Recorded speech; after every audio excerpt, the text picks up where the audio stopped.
কংগ্ৰেছ দলে যিটো কৈ আছিল যে আমাৰ চৰকাৰ আহিলে আমি ঘূৰাই দিম মাটি, আজি সেই ৰাস্তাটো উচ্চ ন্যায়ালয়ে বন্ধ কৰিছে। ইমান দিন কংগ্ৰেছ দলে কি কৈ আছিল যে আমাৰ চৰকাৰ আহিলে আমি মাটি ঘূৰাই দিম, চৰকাৰ আহক নাহক বেলেগ কথা। দুই এজনে যদি বিশ্বাসো কৰিছিল যে কংগ্ৰেছ চৰকাৰ আহিলে আমি মাটিটো ঘূৰাই পাম, আজি উচ্চ ন্যায়ালয়ে এক প্ৰকাৰ চিলমোহৰ মাৰি দিলে যে কাটাতাৰৰ বেৰা কৰি দিয়ক, প্লেণ্টেশ্যন কৰি দিয়ক, ভৱিষ্যতে কোনোবা সোমালে অফিচাৰজন দায়ী হ'ব। এটাই কমেণ্ট দিব লাগিব যে এইটো এটা ঐতিহাসিক ৰায়নামা। তেখেতে এটা কথা কৈছে যে ফৰেষ্টত যাতে কেতিয়াও এভিকশ্যন হ'ব নোৱাৰে, তাৰ কাৰণে চৰকাৰে এটা খুব কঠোৰ ৰেগুলেশ্যন আনিব লাগে।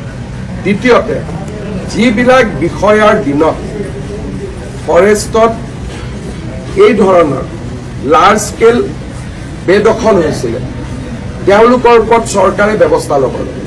আৰু আপোনালোকে জানে যে এই গোটেই লাৰ্জ স্কেলৰ যিটো এভিকশ্যন, এইটো 2006 পৰা 11-14 ভিতৰত হোৱা এটা এনক্ৰচমেণ্ট।